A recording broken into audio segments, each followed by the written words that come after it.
from this budget. First, the Federal Executive Council approved, as part of this budget, the 8-point, I will say, agenda for the budget. Unfortunately, very unfortunately, nothing about power.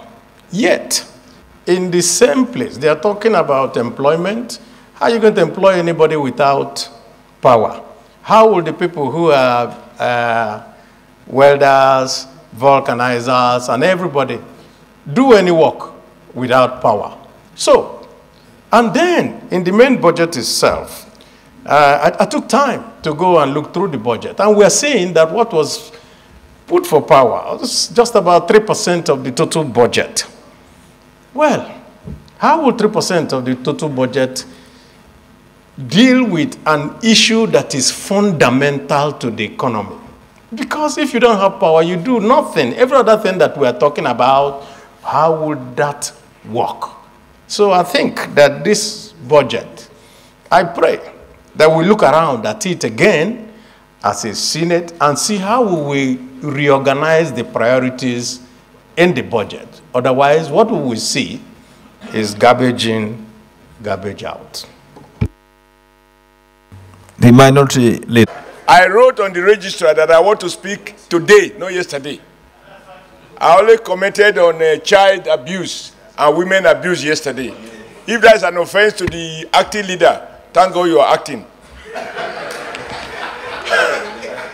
Mr. President, let me lend my voice and commend you for getting us to sit today, being Friday. I think this is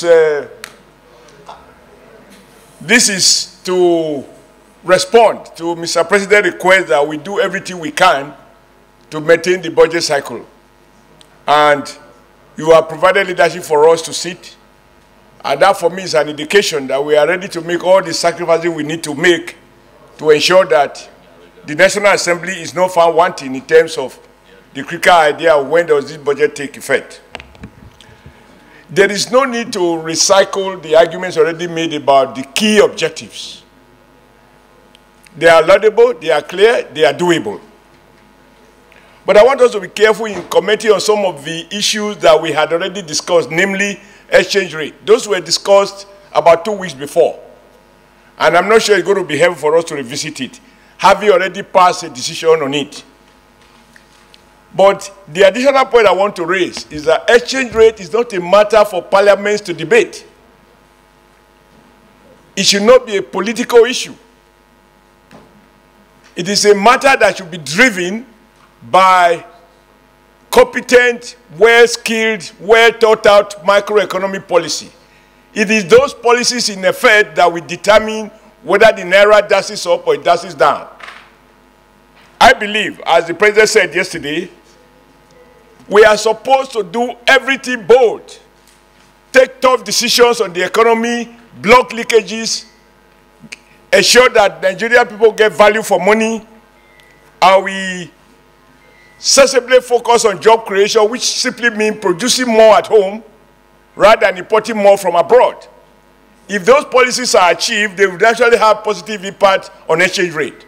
We have to be careful. We can't endorse the activities of those who are operating outside the system as being the key drivers or those who determine what our exchange rate should be.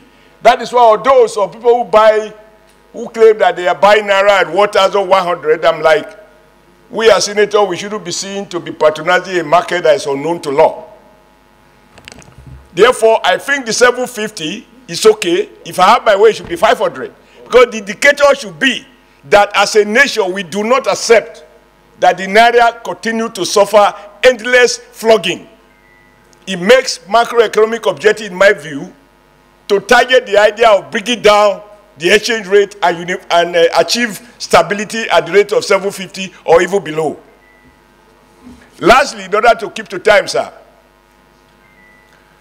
I hope that those resolutions we pass in this House that we directed to Parliament, this is the occasion to visit them, with particular reference to the Bini, Auchi, Okene,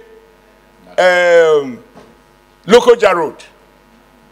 That job has passed through almost 4 presidents. And as we speak, Mr. President, I can't go to my village from Benin. Senator Monday cannot go home. So I hope that the Appropriation Committee, when we see the details, that road is reflected during this dry season so that this government can have the credit of completing a road that has passed through several presidents. If we don't get that road done, the economy of the South-South is severely affected, particularly the construction sector, because all the solid minerals in Edo have to move through. You have 10 seconds remaining.